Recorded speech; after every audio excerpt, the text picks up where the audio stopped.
Hello everyone. Today is day 2 of 45 day heart challenge और आज हम कवर करेंगे part 5 the union constitution of India का part 5 और चैप्टर 4 है जो कि यूनियन जुडिशरी है, that is supreme Court of India. ठीक है, ये टॉपिक हम कवर करेंगे।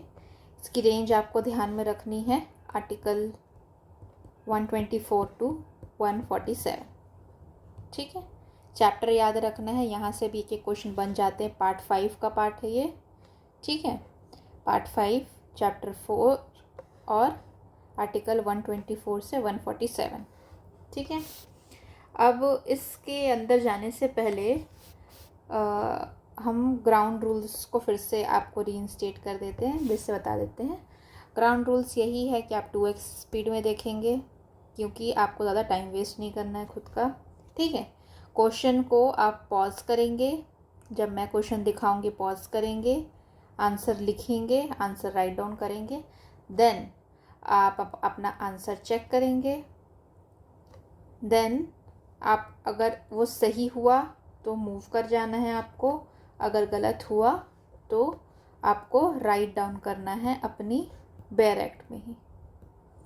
अब बेयर एक्ट में आप कैसे राइट डाउन कर सकते हैं, जैसे ये जो तरीका मेरे टीचर्स ने मुझे सिखाया है कि आप हमेशा डायग्लॉट लीजिए, मतलब जहाँ पे हिंदी और इंग्लिश दोनों रहता है। ठीक है, और एक साइड में जो हमारा जो हिंदी वाला साइड है, अगर आप इंग्लिश मीडियम वाले हैं तो इंग्लिश मीडियम वाले साइड में इसको स्टिक कर सकते हैं। अगर आप हिंदी वाले हैं तो इंग्लिश में स्टिक करेंगे, इंग्लिश वाले तो हिंदी में स्टिक करेंगे।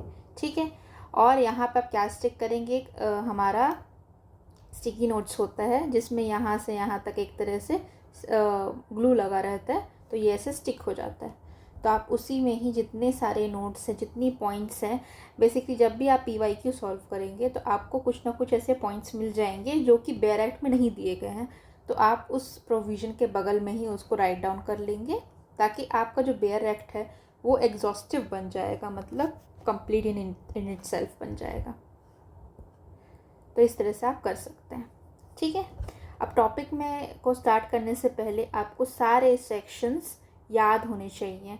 मतलब सुप्रीम कोर्ट एक बहुत इम्पॉर्टेंट टॉपिक है जो कि पॉलिटी के पर्सपेक्टिव से भी इम्पॉर्टेंट है, और अगर आपके सिलेबस में कॉन्स्टिट्यूशन ऑफ इंडिया है तो भी बहुत इंपॉर्टेंस होल्ड करता है। तो यहाँ से आपके अच्छे खासे वेटेज हो जाते हैं और यहाँ से एक क्वेश्चन आना लगभग तय होता है। ठीक है, तो यहाँ पे हम बिल्कुल भी चांस नहीं ले सकते। तो 124 में दिया गया सुप्रीम कोर्ट के बारे में, और यहाँ पे बताया गया 33+1। अब न्यूली अभी ये स्ट्रेंथ 38 हो चुकी है। ठीक है, और ये जो स्ट्रेंथ होती है उसको चेंज कौन करता है, पार्लियामेंट चेंज करती है। और पार्लियामेंट इसको चेंज करती है तो कॉन्स्टिट्यूशनल अमेंडमेंट एक्ट लाती है, तो आंसर है नो कॉन्स्टिट्यूशनल अमेंडमेंट एक्ट। तो कैसे लाती है, तो यहाँ ध्यान दीजिए, तो ये करंट अफेयर का पार्ट है। आज 30 तारीख है, 30 मई है, और ये आया है आपका 17 मई को ऑर्डिनेंस पास किया गया है। ठीक है, इसमें जो सुप्रीम कोर्ट के जजेस की संख्या 34 से 38 कर दी गई है, मतलब 37+1। ठीक है, और किया किसके द्वारा किया गया है, ये किया गया है जजेस सुप्रीम कोर्ट नंबर ऑफ जजेस अमेंडमेंट ऑर्डिनेंस 2026 के द्वारा।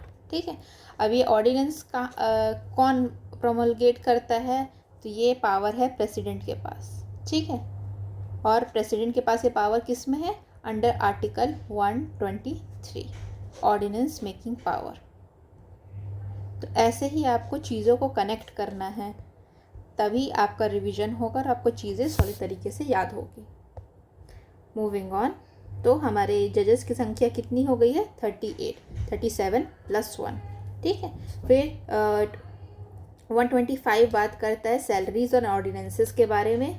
ये चार्ज होती है कंसोलिडेटेड फंड ऑफ इंडिया के ऊपर, मतलब कंसोलिडेटेड फंड ऑफ इंडिया में इसको बेसिकली यहाँ से निकाल के दिया जाता है जजेस की सैलरीज को, ठीक है। ये आर्टिकल 266 में दिया गया है।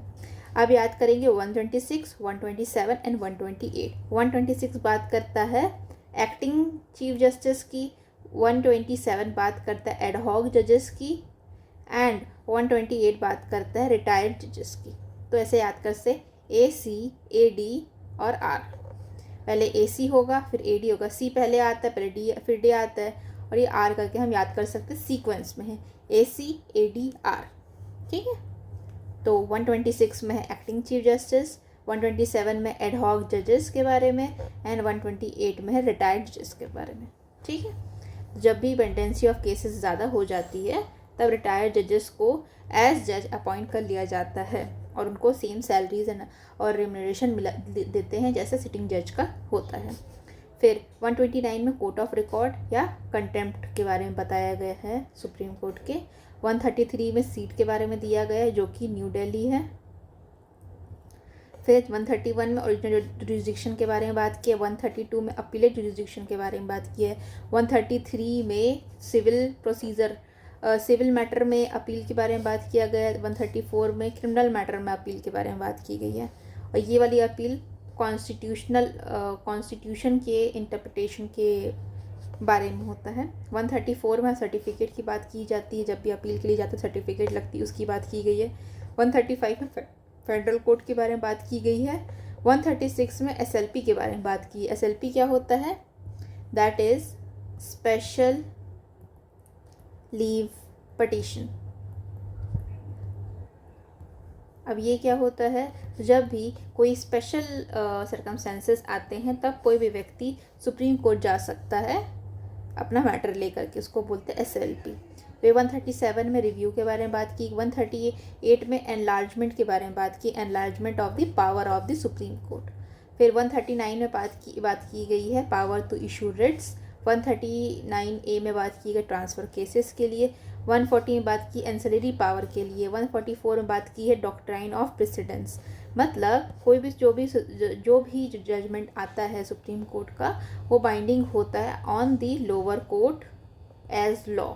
मतलब जो भी सुप्रीम कोर्ट का जजमेंट आता है वो लोअर कोर्ट की तरह, लोअर कोर्ट में लॉ की तरह काम करते हैं। 142 में बात करता है inherent power of Supreme Court के बारे में, और ये चाहे सुप्रीम कोर्ट तो कोई भी मैटर को सुओ मोटो मतलब खुद से ले सकती है। 143 में कंसल्ट के बारे में बात किया गया है, ये है एडवाइजरी जुरिस्डिक्शन, मतलब सुप्रीम कोर्ट एडवाइस कर सकता है किसको?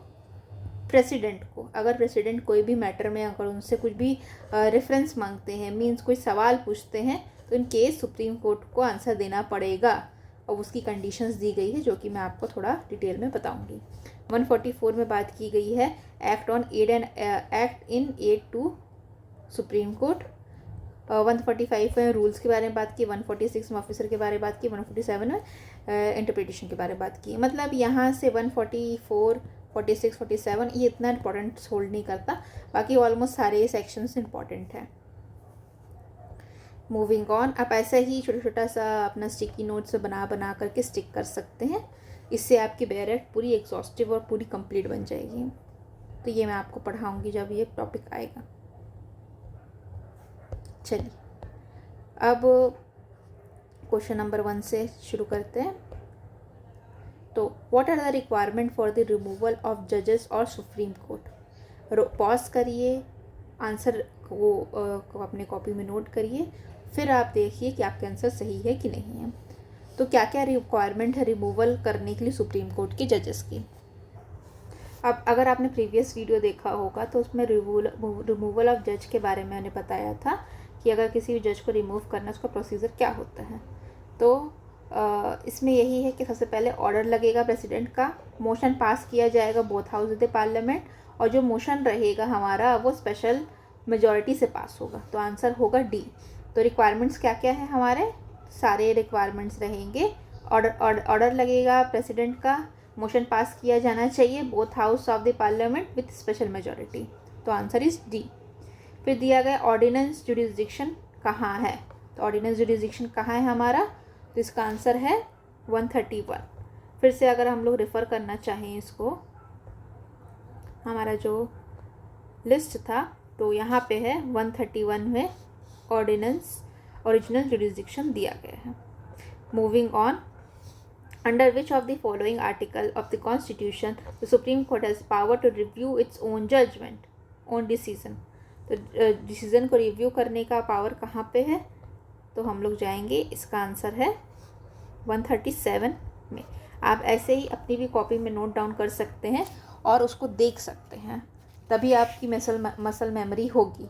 एक और काम कर सकते हैं, जो आपका इंडेक्स है, तो इंडेक्स में आप जा कर के अगर कोई क्वेश्चंस प्रीवियस ईयर्स में आया है, अब ये देखिए जो प्रीवियस ईयर मैं लेके आई हूँ, इसमें सारे जितने भी आज तक जुडिशरी के एग्ज़ाम हुए हैं, APO के एग्ज़ाम हुए हैं, ठीक है, फिर लॉ एंट्रेंस एग्ज़ाम्स के भी क्वेश्चंस इसमें हैं, तो एक तरह से एक सब्जेक्ट को कॉम्प्रिहेंसिवली कवर करेगा, ठीक है। AIB के भी होते हैं, लेकिन इससे अपने को कोई मतलब नहीं है।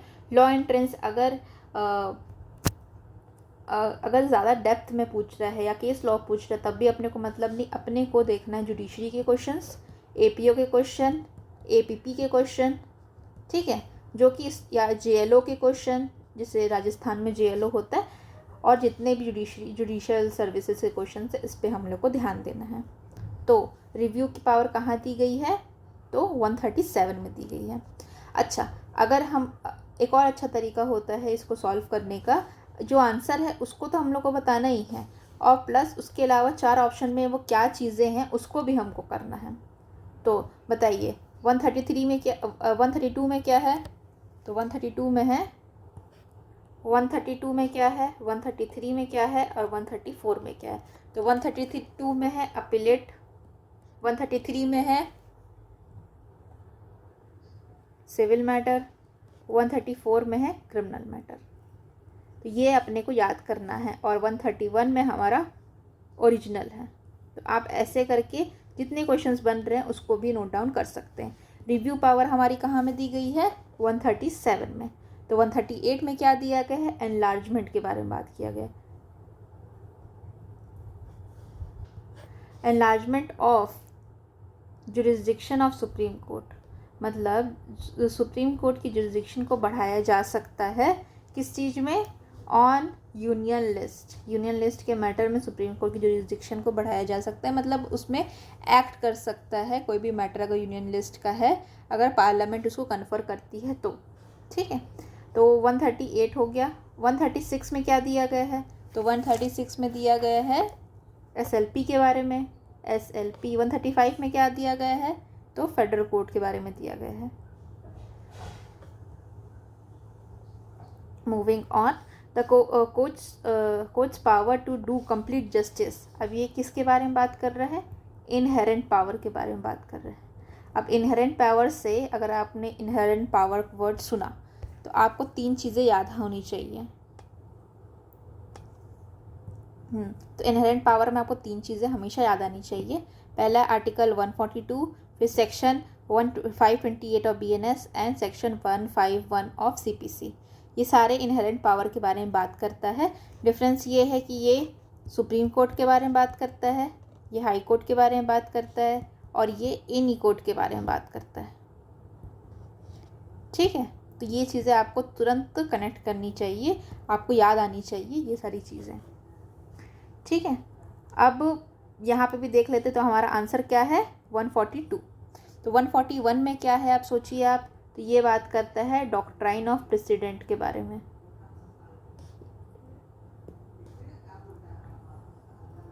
या binding on lower courts. Supreme court की जो भी जजमेंट है वो बाइंडिंग है लोअर कोर्ट्स पे, ठीक है।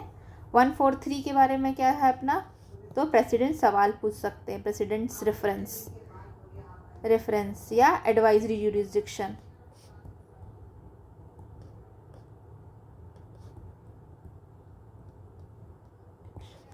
ठीक है। और 144 में क्या दिया गया है, तो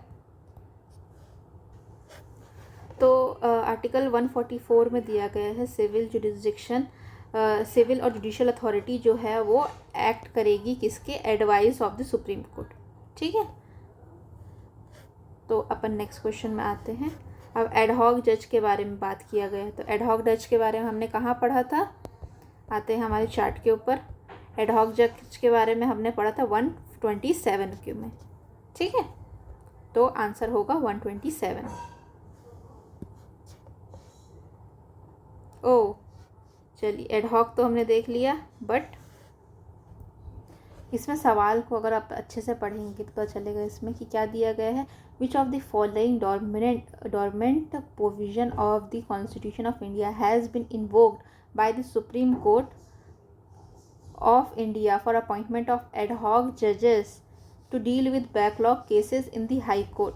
तो कौन सा सेक्शन है जिसमें जो सुप्रीम कोर्ट ने अपना पावर को यूज़ करके एडहॉक जजेस की अपॉइंटमेंट की है हाई कोर्ट में? तो इसका आंसर है आर्टिकल 224। आर्टिकल 224 बात करता है अपॉइंटमेंट ऑफ रिटायर्ड जजेस at the sitting of the High Court. तो ये एक तरह से सुप्रीम कोर्ट ने इन्वोक किया था आर्टिकल 224 में। रिटायर्ड जजेस के बारे में तो दिया गया है, बट एडहॉक जजेस के बारे में नहीं दिया गया। तो इसी प्रोविज़न में सुप्रीम कोर्ट ने एडहॉक जजेस का अपॉइंटमेंट किया था, ठीक है। चलिए नेक्स्ट क्वेश्चन में आते हैं। तो इसका आंसर 24 का ए होगा। ये रटने वाला क्वेश्चन है बेसिकली, इसको आप याद कर लीजिएगा, नोट डाउन कर लीजिएगा। रिमूवल ऑफ सुप्रीम कोर्ट जज के बारे में प्रोसीजर कहाँ दिया गया है? तो 124 के 4 में दिया गया है, ठीक है। अब इसको 124 के 24 को भी डिटेल में अपन देखेंगे ही, आगे देखेंगे। देखिए 124 का हमारा जो क्लॉज वगैरह भी है वो बहुत इंपॉर्टेंट है। 124 के 1 में दिया गया सुप्रीम कोर्ट होगा, सुप्रीम कोर्ट में इतने जजेस होंगे। तो अब ये गलत हो गया है, ये 37 + 1 हो गया है, ठीक है। फिर दूसरा है बाय अपॉइंटमेंट किससे होगा? प्रेसिडेंट की करेंगे अपॉइंटमेंट, और रिटायरमेंट एज है हमारी 65, ठीक। उसके बाद प्रोवाइजो टू सेकेंड बात करता है रेजिग्नेशन और रिमूवल के बारे में, ठीक। फिर एज डिटरमाइन कौन करेगा? पार्लियामेंट डिटरमाइन करेगी age of the high Supreme Court जज। फिर डिसक्वालिफिकेशन के बारे में बात करता है। क्वालिफिकेशन क्या है? 5 साल हाई कोर्ट के जज हों, या 10 साल एडवोकेट हों हाई कोर्ट के, या जूरिस्ट एमिनेंट जूरिस्ट हो in the opinion of president. Removal special majority से होगा, यही क्वेश्चन हमारा आया है। रिमूवल कैसे होगा? तो स्पेशल मेजॉरिटी से होगा। ग्राउंड्स क्या क्या होते हैं? तो प्रूव्ड मिसबिहेवियर और इनकैपेसिटी। ओथ कौन दिलाएंगे? प्रेसिडेंट दिलाएंगे। कहाँ दिलाएंगे? शेड्यूल 3 में। शेड्यूल 3 के इसके बारे में बात करता है, ओथ और एफर्मेशन के बारे में बात करता है। फिर 7th में बोलता है कि कहीं भी प्रैक्टिस नहीं कर सकते, जो भी रिटायर हो जाएंगे वो इंडिया में कहीं भी प्रैक्टिस नहीं कर सकते। रेजिग्नेशन लेटर सुप्रीम कोर्ट के जजेस किसको देते हैं? अपना प्रेसिडेंट को देते हैं, ठीक है। IAS का प्रोविज़न आपको मैं पढ़ा देती हूँ। There shall be a Supreme Court, एक सुप्रीम कोर्ट होगा, ठीक है। वहाँ पे चीफ जस्टिस होंगे और पार्लियामेंट प्रिस्क्राइब करेगी कितने नंबर ऑफ जजेस होंगे। स्टार्टिंग में हमारे 8 जजेस थे, मतलब ओरिजिनल कॉन्स्टिट्यूशन में हमारे 8 थे, दैट इज़ 7 + 1। अभी कितने हो गए? 37 + 1, ठीक है, 2026 के ऑर्डिनेंस से। अब ऑर्डिनेंस है हमारा, अब वो एक्ट बनेगा, एक्ट बन करके ये हो जाएगा, ठीक है। कब आया था? 17 मई को, 17 मई को आया था, ठीक है। उसके बाद सुप्रीम कोर्ट जज जो है वो अपॉइंट किया जाएगा by president on the recommendation of the NJAC, जिसको स्ट्रक डाउन कर दिया गया है। तो इसका कोई मतलब नहीं है, भले ये एक प्रेयर के प्रोविज़न में दिया रहता है, लेकिन इसका कोई मतलब नहीं। अभी भी कोलिजियम सिस्टम से ही अपॉइंटमेंट हो रहे हैं। फिर मूविंग ऑन, ये जो अपना ऑफिस को कब तक होल्ड करेंगे? 65 ईयर्स तक होल्ड करेंगे। अभी तक हमने क्या क्या देखा? सुप्रीम कोर्ट होगा एक, और यहाँ पे जजेस डिस्क्राइब कौन करेगा? पार्लियामेंट करेगा। फिर उसके बाद उसका अपॉइंटमेंट, सुप्रीम कोर्ट के जज का अपॉइंटमेंट कौन करेंगे? प्रेसिडेंट करेंगे। उसके बाद रिटायरमेंट एज क्या हुई हमारी जजेस की? 65 हुई। फिर जज जो है अपना रेजिग्नेशन किनको देंगे? प्रेसिडेंट को देंगे, ठीक है। फिर जजेस का रिमूवल होगा, जो कि मैनर दिया गया क्लॉज 4 में। क्लॉज 4 में जो मैनर दिए गए हैं उससे 12 के 124 के क्लॉज 4 में जो मैनर दिए गए वहाँ से उनका रेजिग्नेशन होगा। रेजिग्नेशन के बारे में खाली डायरेक्ट कर दिया गया यहाँ पे, ठीक। फिर 2 का ए बात करता है, अगर age of the Supreme Court determine करा जाएगा in the manner Parliament describe, Parliament बताएगी कि कैसे हम लोग एज इसको डिटरमाइन करेंगे। फिर क्वालिफिकेशन के बारे में बात किया गया, नॉट क्वालिफाइड को छोड़ के हम लोग अफर्मेटिव में जाएंगे, ये क्वालिफिकेशन के बारे में बात कर रहे हैं, ठीक है। क्वालिफिकेशन में हमारा सबसे पहले सिटीज़न ऑफ इंडिया होना चाहिए, प्लस क्या क्या चीज़ होंगी, 5 साल जज हो हाई कोर्ट के, ठीक है। फिर 10 साल एडवोकेट हो हाई कोर्ट के, ठीक है। पहला ये हो गया, दूसरा ये हो गया, और तीसरा है कि एमिनेंट जूरिस्ट हो, किसकी नज़र में, प्रेसिडेंट की नज़र में, ठीक है। फिर हम लोग आगे बढ़ेंगे तो 12 में दिया गया है कि पार्लियामेंट चाहे तो इनको रिमूव कर सकती है जजेस ऑफ सुप्रीम कोर्ट को, ठीक है। लेकिन उसका भी प्रोसीजर है। क्या है प्रोसीजर, कि प्रेसिडेंट पास करेंगे कोई ऑर्डर को, प्रेसिडेंट पास करेंगे, दोनों हाउस से पास होएगा, किससे, majority of total of the house और 2/3 of the house present and voting, मैंने 2/3 से वो पास होएगा ईच हाउस में। और उसके ग्राउंड्स हमने क्या बताए हैं, ग्राउंड्स हमारा पहला प्रूव्ड मिसबिहेवियर और दूसरा इनकैपेसिटी। अब आप बताइए कि प्रेसिडेंट का क्या था, प्रेसिडेंट को रिमूव करना है अपने को, प्रेसिडेंट का इम्पीचमेंट होता है। इम्पीचमेंट शब्द हम खाली यूज़ करेंगे किनके लिए, प्रेसिडेंट के लिए। इम्पीचमेंट अगर करना रहता है आर्टिकल 61 में, तो वहाँ पे कौन सा शब्द इस्तेमाल किया गया, कौन से ग्राउंड पे किया जाएगा, ग्राउंड क्या था उनका, तो वायलेशन ऑफ कॉन्स्टिट्यूशन। कभी कंफ्यूज नहीं होना इस चीज़ में, वायलेशन ऑफ कॉन्स्टिट्यूशन। और यहाँ पे क्या दिया गया है हमारा, प्रूव्ड मिसबिहेवियर और इनकैपेसिटी, ठीक। और उसके बाद पार्लियामेंट जो है वो इन्वेस्टिगेशन वगैरह करेंगे कि उनका प्रूव्ड मिसबिहेवियर है कि नहीं क्लॉज 4 में, ठीक है। और उसके बाद जो अगर कोई भी जज अपॉइंट होते हैं तो उनका ओथ दिलवाने का काम है प्रेसिडेंट का, या फिर कोई और व्यक्ति अगर वो अपॉइंट करे उसके बिहाफ में। शेड्यूल 3 बात करता है ओथ के बारे में, ठीक है, ओथ एंड अफर्मेशन के बारे में। और कोई भी पर्सन जो कि जज ऑफ सुप्रीम कोर्ट रह चुके हैं वो कोई भी कोर्ट में प्लीड भी नहीं कर सकते, एक्ट भी नहीं कर सकते किसी भी कोर्ट में या किसी भी अथॉरिटी में टेरिटरी ऑफ इंडिया में, ठीक है।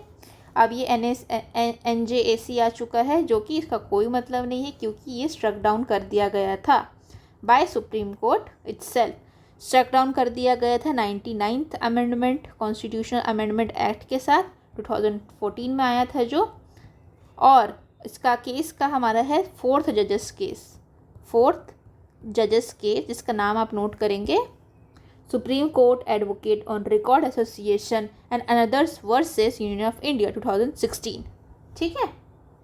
और ये हमारा जो अमेंडमेंट एक्ट था वो 2015 का, सॉरी यहाँ पे मैंने 14 लिख दिया गया, 2014 का एक्ट है, ठीक है। तो बस इतना ही है, अब आप आगे बढ़ते हैं। चलिए अब नेक्स्ट क्वेश्चन को डील करते हैं।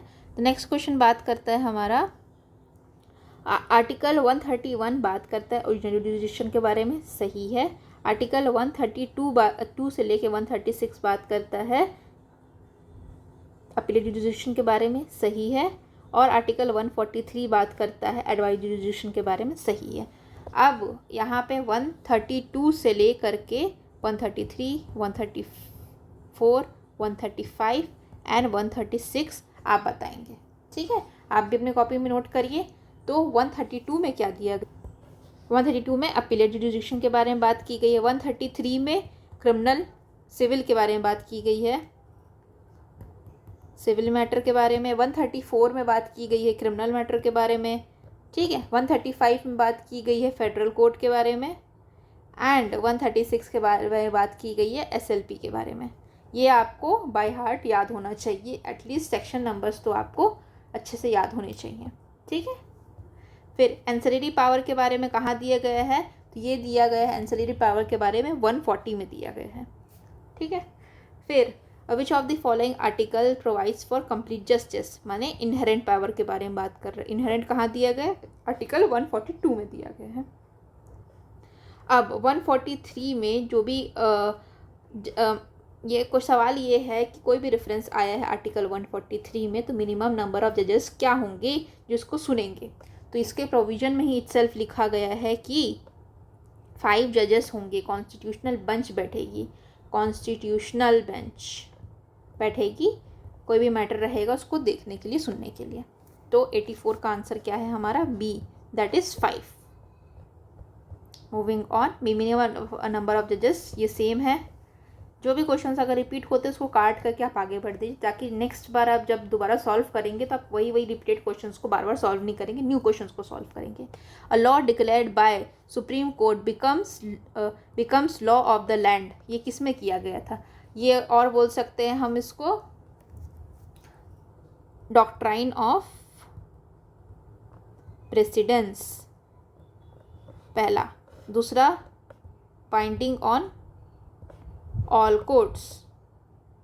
ठीक है, तो इसका आंसर एक ही होगा, 141। ठीक है, तो ये बोलना चाह रहा है कि सुप्रीम कोर्ट का जो भी लॉ बना रहता है वो लॉ ऑफ द लैंड कैसे, कौन से सेक्शन में बनता है, कौन सा आर्टिकल में बनता है? तो आर्टिकल 141 में है। नाम अलग अलग है, काम वही है, बाइंडिंग ऑन ऑल कोर्ट्स आंख बंद करके लगा देना है। ठीक, 141। फिर एनलार्जमेंट ऑफ द एनलार्जमेंट के बारे में बात कर रहा है। सुप्रीम कोर्ट में enlarged bye the parliament under article. अब एनलार्जमेंट के बारे में देखेंगे, अपने को 138 कर देना है। एक एक कीवर्ड्स अगर आप याद कर लेंगे ना तो आपके लिए बहुत आसानी हो जाएगी। अब जैसे एनलार्जमेंट वर्ड आएगा, अगर देखिएगा एनलार्जेस, एनलार्ज, तो 138 में जाना है। ठीक है, अगर अपील दिख रही है, ये सब अपील के हैं। ठीक, SLP तक अपील के हैं।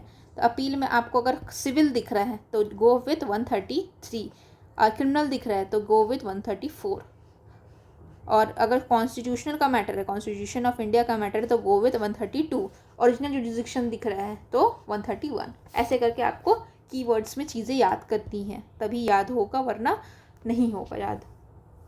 फिर जजेस of the Supreme Court of India can be remove from the office according to the article,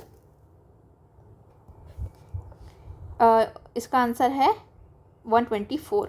124 के 4 में दिया गए हैं चीज़ें। ठीक है, फिर एडहॉक जजेस ऑफ सुप्रीम कोर्ट अपॉइंट किए जाएंगे। एडहॉक के बारे में हमने कहाँ पढ़ा था? एडहॉक के बारे में 127 में पढ़ा था। तो आंसर क्या होगा इसका? 127। आप ना जब भी इसे सॉल्व करें तो हमेशा ना क्वेश्चन देखिए और हम लोग आंसर नहीं देखेंगे। आंसर को ऐसे करके छुपा लीजिए किसी चीज़ से, और उसके बाद आप क्वेश्चन पढ़िए, उसके बाद आंसर खोजने की कोशिश करिए कि इसका आंसर क्या हो सकता है, ऑप्शन देखिए बगैर। तो अगर आप ऐसे करके करेंगे तो आपको एकदम चीज़ें याद हो जाए, क्योंकि मैच द फॉलोइंग में आता है तो इंसान कंफ्यूज हो जाता है कि ये वाला सेक्शन था कि कौन सा वाला सेक्शन था, ऊपर नीचे कर देता है। ठीक है, अब बाइंडिंग के बारे में बात कर रहे हैं तो ऑब्वियसली आर्टिकल 141। ठीक है, फिर कौन कौन सा ऐसा प्रोविज़न है सुप्रीम कोर्ट पे जो अप्लाई करता है, वो ऑल्सो अप्लाई करता है हाई कोर्ट के ऊपर। ठीक है, अब ये थोड़ा सा ट्रिक क्वेश्चन है, या ट्रिक बोल सकते हैं, या फिर थोड़ा सा मसल मेमोरी लगेगी कि कौन कौन सी प्रोविजंस अप्लाई करेंगे। ठीक है, तो सबसे पहले हम लोग को ध्यान देना है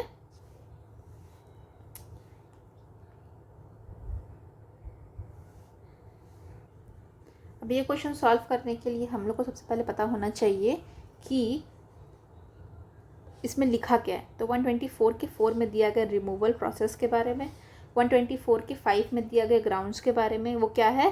तो पहला है हमारा incapacity, proven misbehaviour and incapacity. ठीक है, मिसबिहेवियर। और 129 में दिया गया कोर्ट ऑफ रिकॉर्ड के बारे में, एंड 144 में दिया गया है कि सिविल और जुडिशियल अथॉरिटी जो है वो सुप्रीम कोर्ट के एड के ऊपर काम करेंगी। मतलब जो भी सिविल और जुडिशियल अथॉरिटीज़ है सुप्रीम कोर्ट के एड में ही काम करेंगी। अब क्या क्या ये सब प्रोविज़न है जो सुप्रीम कोर्ट पर अप्लाई करता है वो हाई कोर्ट पर अप्लाई करता है कि नहीं करता है?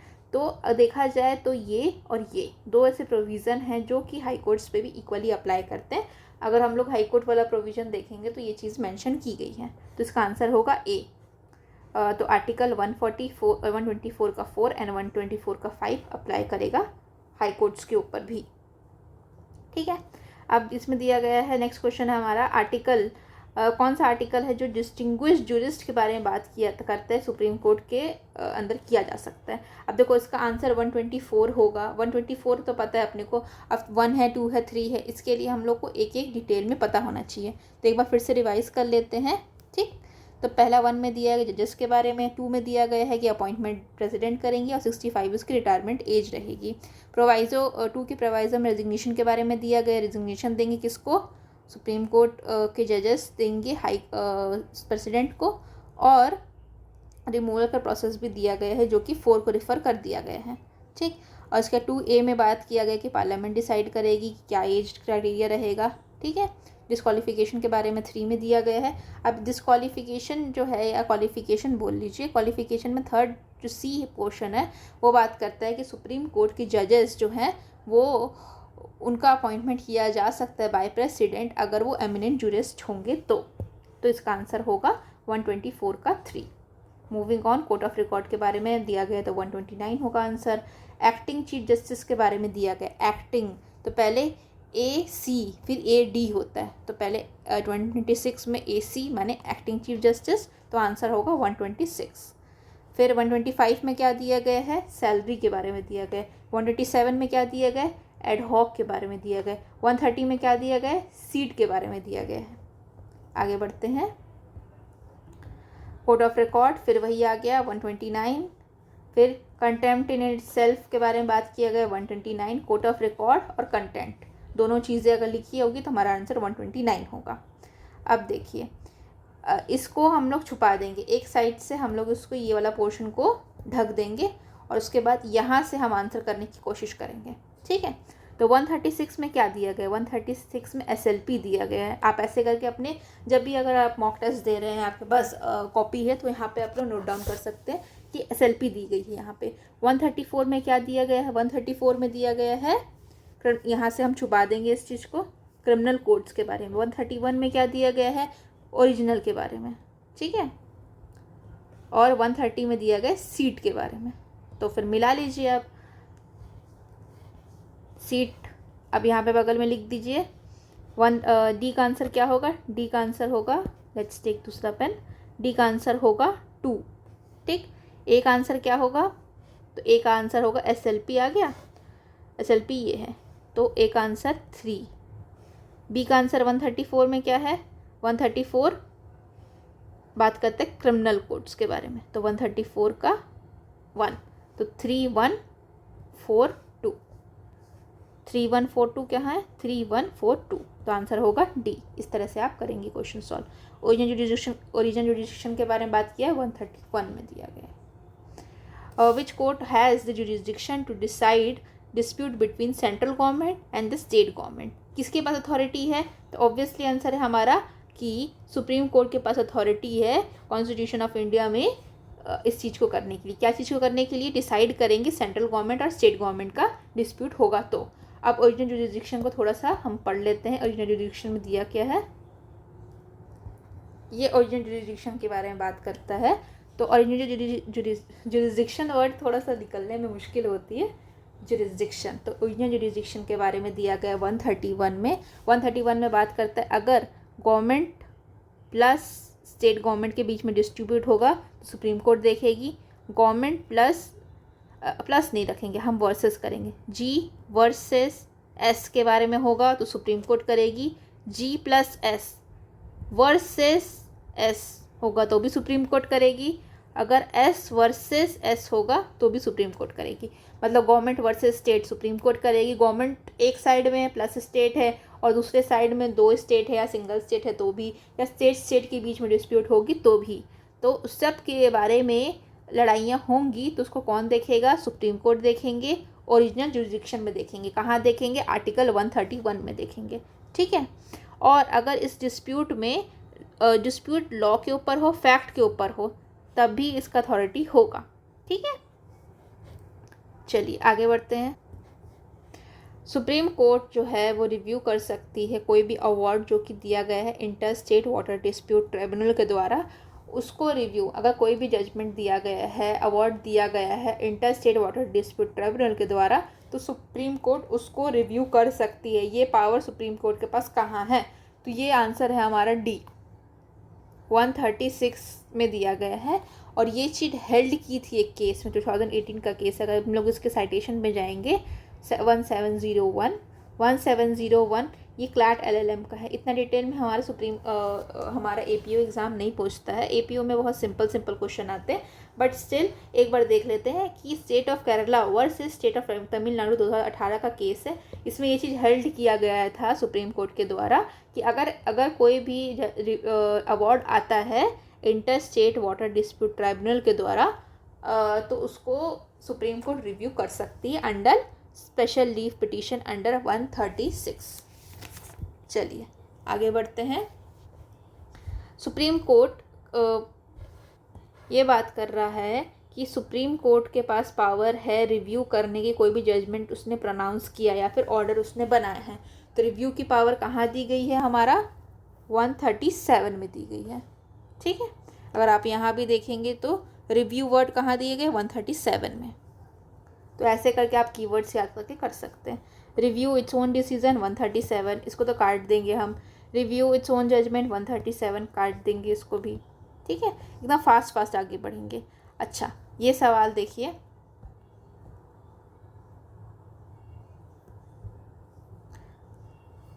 इन review petition under article 137 the oral hearing in open court, क्या वो मैंडेटरी है सारे केस में? क्या वो मैंडेटरी है all cases where the decisions being review imposed a death penalty on the petitioner when both counsel pray for the open hearing, is mandatory in all cases whether where decisions being reviewed deal with the public interest matter।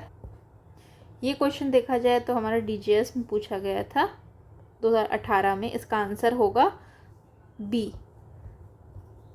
थोड़ा सा ही DGS जो है थोड़ा सा अच्छे questions पूछता है, तो इसमें यही बोलना चाह रहा है कि सुप्रीम कोर्ट के जनरल प्रोसीजर जो होता है ये है कि ओरल हियरिंग्स ना नहीं की जाती है। ठीक है, और जनरली विदाउट ओरल आर्ग्यूमेंट्स होता है under article 137 review petition. But यहाँ पे जो डेथ पेनल्टी का केस, जो सीवियर मैटर का केस है, उसकी ओरल हियरिंग हो सकती है। ये चीज़ DGS के क्वेश्चन पूछा गया था। ये कॉन्स्टिट्यूशन का डायरेक्ट क्वेश्चन नहीं, थोड़ा इन डेप्थ क्वेश्चन पूछा गया। ये भी कोई मे बी DGS में करंट अफेयर भी पूछा जाता है, लीगल करंट अफेयर, तो उसमें कोई नया केस आया होगा, उसका ये वर्डिंग्स होंगे उस टाइम के 2018 में। फिर binding on the all courts बोला गया, तो बाइंडिंग क्या है, 141। The constitutional basis of precedence, ये बाइंडिंग वाले की ही बात कर रहा है, 141। फिर ये काट देते हैं, आगे बढ़ते हैं। विच of the following source of law has basis under article 141, तो ये है हमारा प्रेसिडेंस। ठीक है, पर आर्टिकल 141 के बारे में बता रहा है कि लॉ, इसको पढ़िए, थोड़ा सा अच्छा क्वेश्चन लग रहा है ये। लॉ डिक्लेयर्ड बाय इस, ये सवाल है अंडर आर्टिकल 141 क्या करेक्ट है?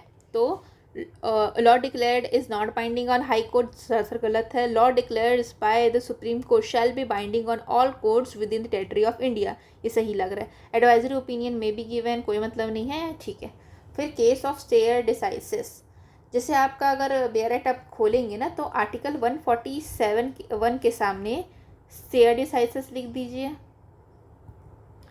प्रेसिडेंट लिख दीजिए, प्रेसिडेंट। ठीक है, और लिख दीजिए बाइंडिंग। ये सब वर्ड्स अगर हम देखेंगे तो डायरेक्टली हम 141 के ऊपर चले जाएंगे। फिर सुप्रीम कोर्ट कंप्लीट जस्टिस किस में करती, इनहेरेंट पावर 142। अच्छा, अब कमेंट सेक्शन में बताइए BNS का कौन सा प्रोविज़न है जो बात करता है इनहेरेंट पावर के बारे में, और CPC का कौन सा प्रोविज़न है जो बात करता है इनहेरेंट पावर के बारे में। ठीक है, फिर क्यूरेटिव पिटीशंस कहाँ से आई है, तो क्यूरेटिव पिटीशन हमारी आई है अंडर 142। ठीक है, क्यूरेटिव पिटीशन हमारा इवॉल्व हुई है अंडर आर्टिकल 142, मतलब कंप्लीट जस्टिस करने के लिए क्यूरेटिव पिटीशन का प्रोविज़न को लाया गया है। क्यूरेटिव पिटीशन क्या होता है, जब हर चीज़ एग्जॉस्ट हो चुकी है, हर लीगल रेमेडी ख़त्म हो चुकी है, तो ये एक फाइनल लीगल रेमेडी है जो कि अवेलेबल है किसी भी एग्रीव पार्टी के ऊपर, जो यूज़ किया जाता है फाइनल जजमेंट को चैलेंज करने के लिए जब रिव्यू पिटीशन एग्जॉस्ट हो चुकी है या डिसमिस हो चुकी है। ये लास्ट रिजॉर्ट की तरह काम करता है और ताकि ये रेटिफाई करता है कोई भी मिस कैरेज ऑफ जस्टिस ना हो। ठीक है, फिर एडवाइजरी पावर के बारे में कहाँ दिया गया है, जो सुप्रीम कोर्ट के पास है एडवाइजरी या कंसल्टेटिव जुरिसडिक्शन के बारे में कहाँ दिया गया 143। रेफरेंस प्रेसिडेंशियल रेफरेंस के बारे में भी यही बात करता है। प्रेसिडेंट कोई भी सवाल पूछेंगे तो सुप्रीम कोर्ट आंसर करेंगी। ठीक है, फिर under which article of the constitution the president of India can obtain view of Supreme court in particular bill. Supreme court चाहे तो एडवाइस ले सकता है, सुप्रीम कोर्ट चाहे तो एडवाइस ले सकता है, प्रेसिडेंट चाहे तो एडवाइस ले सकता है सुप्रीम कोर्ट से। ये 143 में दिया गया है। फिर प्रेसिडेंट कंसल्ट करते हैं 143। ठीक है, मिनिमम नंबर ऑफ जजेस कितने होंगे, 5 जजेस होने चाहिए। मिनिमम जजेस जो होंगे वो 143 को देखेंगे, 5 जजेस होने चाहिए। ठीक है, फिर उसके बाद civil jurisdictional authority shall act on aid of the Supreme Court. Aid of the Supreme Court के बारे में कहाँ दिया गया है, aid of the Supreme Court के बारे में दिया गया है 144 में। 144 बताता है कि सुप्रीम कोर्ट जो है वो एडवाइस करेगी किसको, सिविल और जुडिशियल अथॉरिटीज़ को, कि वो कैसे काम करें। ठीक है, फिर सुप्रीम कोर्ट की रूल मेकिंग पावर कहाँ पे दी गई, रूल मेकिंग पावर 145 में दी गई है। ठीक है, supreme court rules 2016 has been framed. Supreme court की रूल मेकिंग पावर 145 में दी है, उसी के थ्रू सुप्रीम कोर्ट रूल्स बनाती है, तो ये इसका आंसर भी हो जाएगा 145।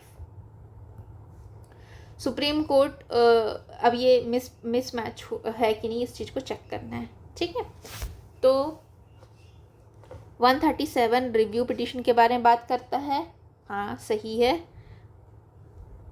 फिर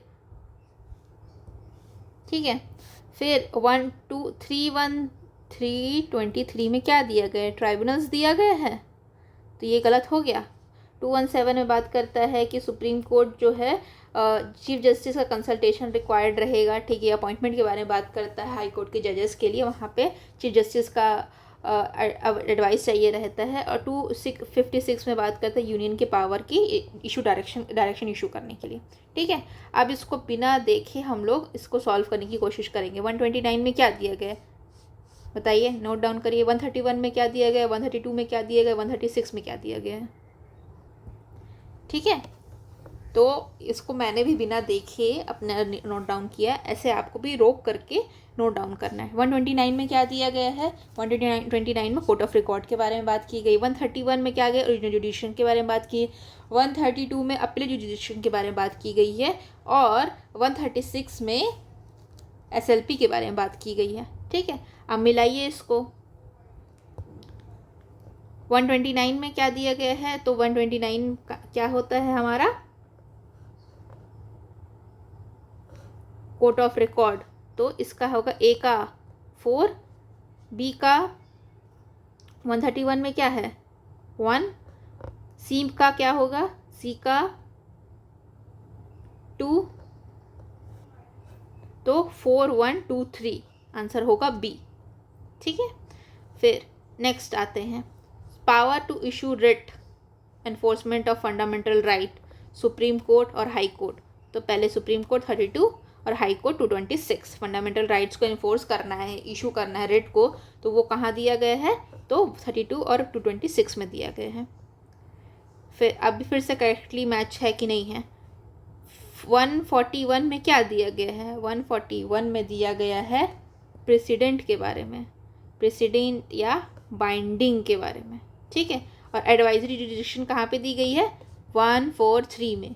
ठीक है, और 136 में क्या दिया गया है SLP। 1226 में क्या दिया गया है रिट्स इशू करने की power of Supreme court. Appeal और सुपरिंटेंडेंस की पावर कहाँ दी गई है 227 में। ठीक है, और 131 में क्या दिया गया है, 131 को सोचो क्या दिया गया है, तो 131 में दिया गया है ओरिजिनल जुरिसडिक्शन के बारे में। और अपील जुरिसडिक्शन कहाँ पे दी गई है, तो अपील जुरिसडिक्शन दी गई है 132 में। तो आंसर क्या होगा, क्वेश्चन क्या था, कौन सा करेक्टली मैच है, तो ये भी गलत है, ये भी गलत है, ये भी गलत है, तो क्या सही है, तो आंसर होगा इसका बी, नहीं नहीं ये सही है, आंसर होगा इसका सी। सॉरी सॉरी, सही है सही है। ये आंसर की ना ऊपर नीचे कभी कभी इंसान देख लेता है, तो आंसर इसका सही होगा। 136 में एसएलपी दी गई है और 127 में सुपरिंटेंडेंस की पावर थी। ठीक है, 142 में क्या दिया गया है, तो 142 में supplementary in nature, gives precedent to equity over law, does decision under it do not constitute a precedent under article 141। देखिए इसका आंसर क्या होगा। अब देखिए, जैसे अगर इस क्वेश्चन को हम लोग ध्यान से देखेंगे तो इसमें मिस्टेक हो सकती है। ठीक है, जो डिसीजंस 144 में 42 में ली गई है वो कॉन्स्टिट्यूट नहीं करेगी प्रेसिडेंट अंडर आर्टिकल 141। ये सरासर गलत है। ठीक है, क्योंकि कोई भी डिसीजन सुप्रीम कोर्ट देती है वो बाइंडिंग होता ही है, चाहे वो एसएलपी से आए, सो मोटो आए, जिस तरह से भी आए उसकी बाइंडिंग नेचर होती ही है। तो ये तो हमारा गलत हो गया, इसलिए ये भी गलत हो गया। अब एक ही आंसर चूज़ करना है, तो ये मोस्ट अप्रोप्रिएट लग रहा है कि gives preference to equity some equity over law. मतलब अगर लॉ ऐसा है कि इक्वालिटी नहीं कर पा रहा है, उसका कंप्लीट जस्टिस नहीं कर पा रहा है, तो हम लोग इक्विटी पे ध्यान देंगे, लॉ को इग्नोर किया जा सकता है। ठीक है, अगर ये चीज़ सही होती, यहाँ पे डू नॉट लिखा रहता, तो यहाँ पे all of the above kind of सही होता, क्योंकि ये सप्लीमेंट्री नेचर मतलब जो ऑलरेडी है उसके एडिशन में है, तो ये एक तरह से राइट ही है। बट क्योंकि ये हमारा आंसर गलत हो गया, इसलिए ये भी गलत हो गया, इसलिए आंसर बी होगा। और ये थोड़ा बड़ा सा क्वेश्चन दिख रहा है, लेकिन इसमें कुछ नहीं दिया है, अपने को कीवर्ड्स पकड़ने हैं। 143, ठीक है, मिनिमम नंबर ऑफ जजेस डिसाइड करेंगे substantial question of law to interpret constitution, तो यहाँ पे हमारे 5 जजेस होंगे। 127 का आंसर होगा, 1727 का आंसर होगा सी। फिर all civil and judicial authority जो है वो एड में काम करेंगी, एड वाला क्वेश्चन आ जाएगा, तो हमारा आंसर क्या होगा 144 होगा आंसर। ठीक है,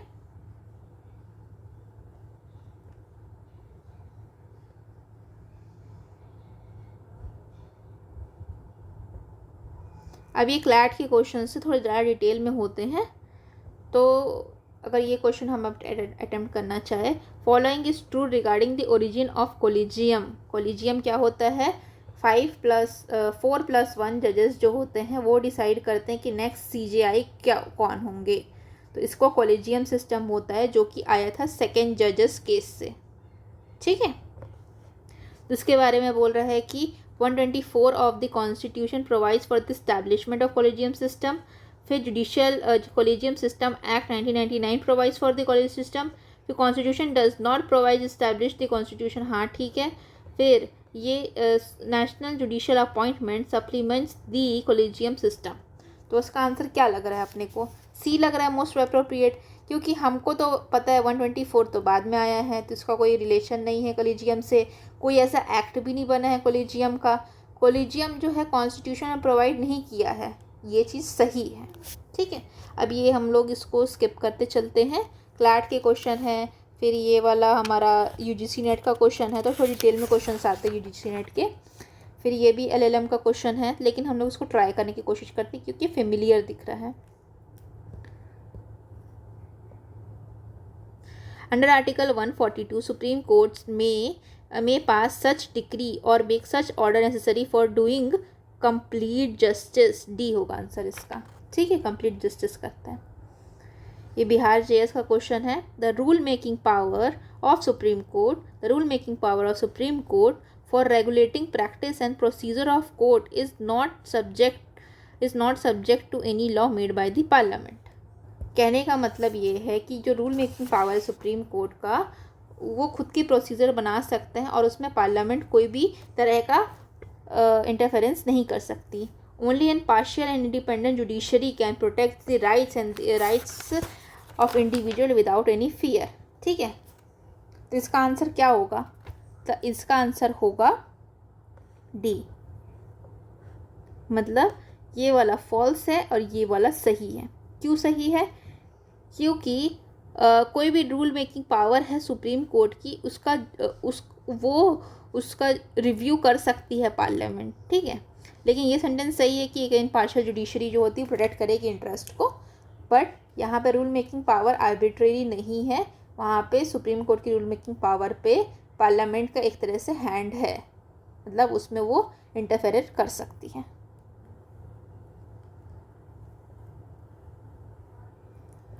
फिर सुप्रीम कोर्ट डिक्लेयर करती है कॉन्स्टिट्यूशन अमेंडमेंट अनकॉन्स्टिट्यूशनल। कौन सा कॉन्स्टिट्यूशन अमेंडमेंट अनकॉन्स्टिट्यूशन डिक्लेयर करती? तो 99th कॉन्स्टिट्यूशन अमेंडमेंट जो कि 2015 में आया था, जो कि NJAC के बारे में बात करता है। फिर टोटल नंबर ऑफ जजेस इंक्रीज कर दिए गए थे 34 बाय, तो ये 2019 का हमारा एक तरह से एक्ट था जिससे अभी कर दिया गया। और हमने अभी पढ़ा, क्या पढ़ा हमने अभी, कि हमारे जजेस की संख्या को बढ़ा दी गई है। और इसका ऑर्डिनेंस क्या है? तो supreme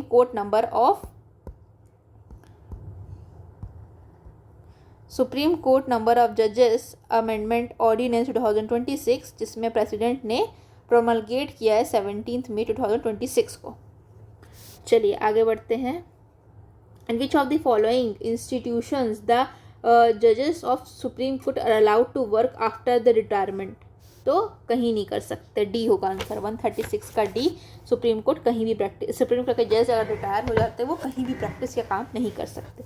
content of the court ओज इट्स अथॉरिटी बिकॉज ऑफ, बता रहा है कि सुप्रीम कोर्ट की जो पावर है कंटेम्प्ट की वो कहाँ से आ रही है। तो ये हमारा कॉन्स्टिट्यूशन में ही लिखा हुआ है। कहाँ दिया गया है ये? 129 में, आर्टिकल 129 में दिया गया है।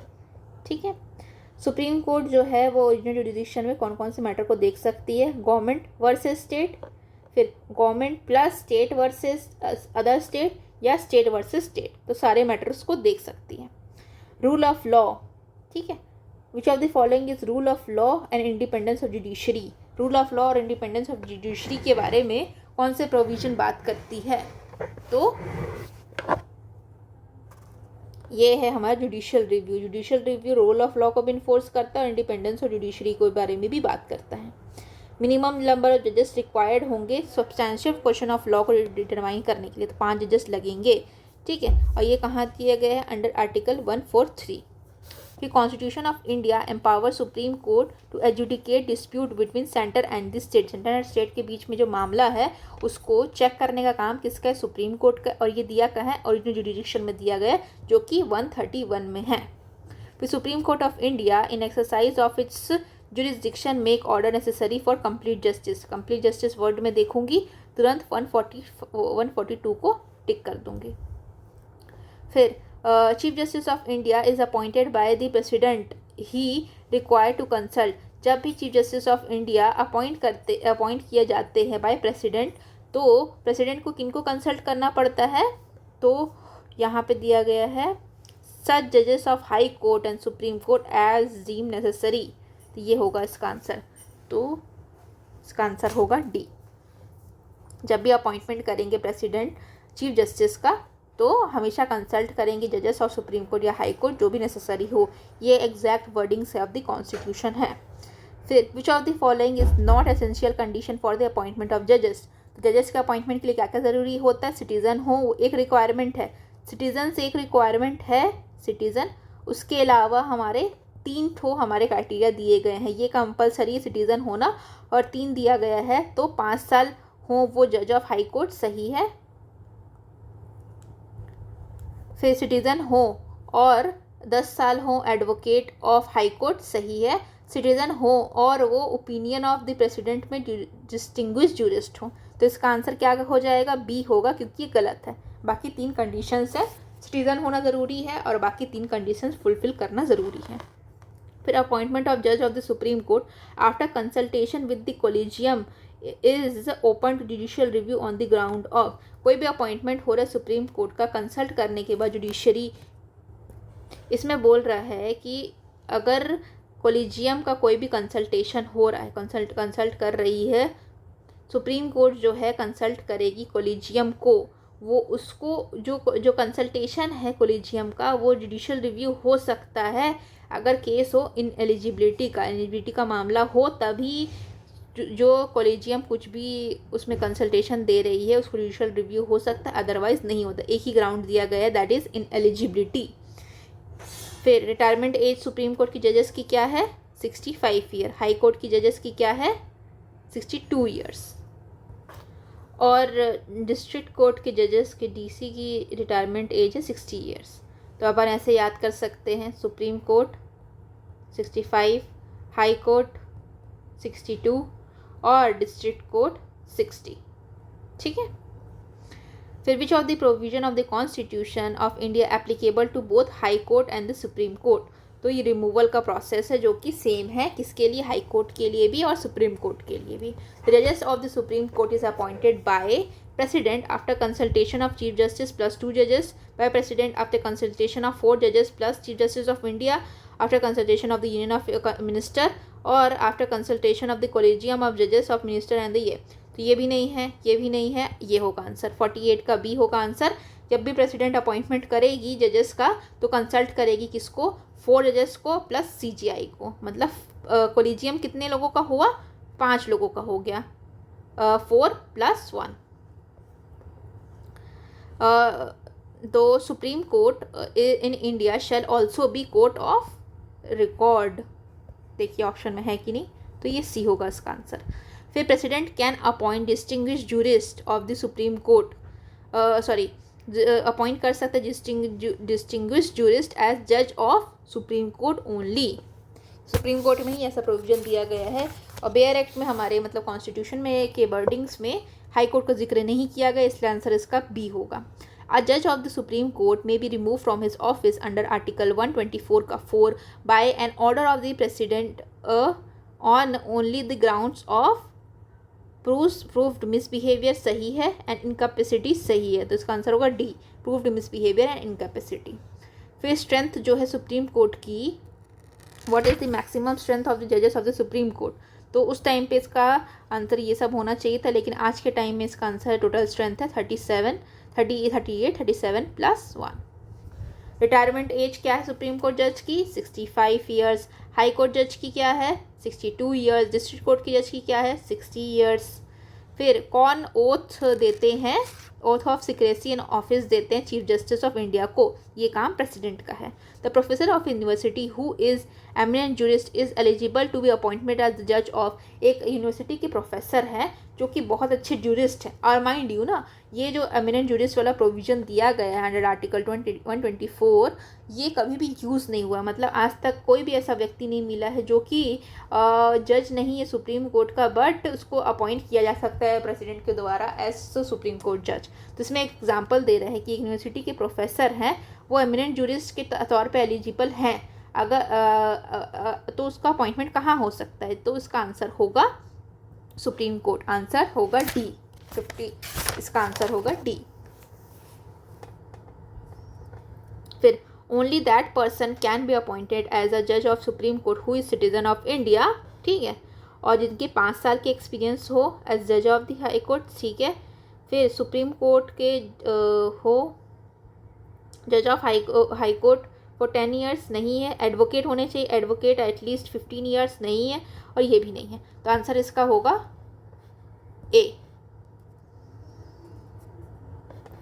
जज of the Supreme Court other than the chief justice of India as appointed by. तो जजेस का अपॉइंटमेंट किसने किया करते हैं? तो प्रेसिडेंट करते हैं in consultation of the chief justice. फिर can a distinguished jurist who is not an advocate nor an judicial officer can be appointed as a जज of the Allahabad High Court? तो आंसर इसका होगा नो। फिर current strength है हमारी 38।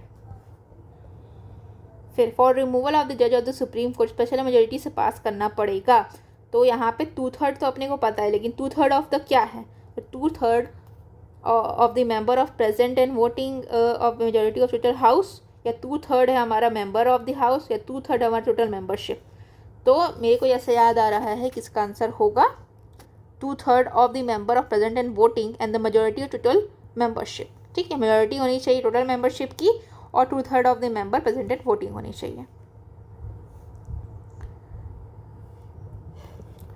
Removal जो है वो कैसे होगा हमारा, द जजेस of the Supreme court can be remove from the office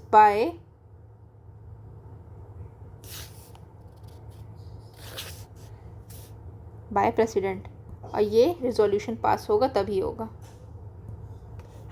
अगर यहाँ पे पार्लियामेंट होता तो भी आंसर प्रेसिडेंट ही होता, क्योंकि पार्लियामेंट करेगी।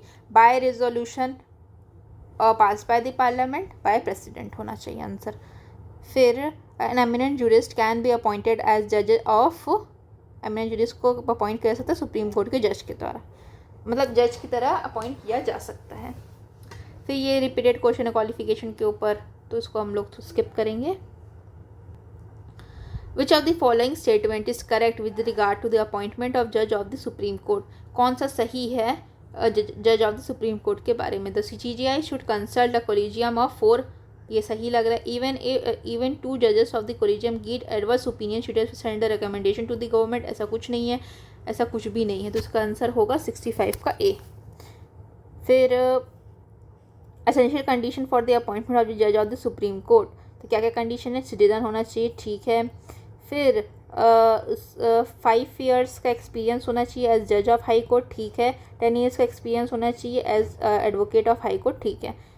मिनिमम एज कुछ नहीं होती है जजेस की, मैक्सिमम एज होती है 65 फॉर सुप्रीम कोर्ट। जो प्रेसिडेंट है वो बाउंड नहीं है एड और advice of the president minister के, अगर अपॉइंटमेंट करना हो किसका, सुप्रीम कोर्ट के जजेस का और हाई कोर्ट के जजेस का, तब उस चीज़ में सुप्रीम प्रेसिडेंट बाउंड नहीं है aid and advice of the president पे, sorry aid and advice of the council of minister पे।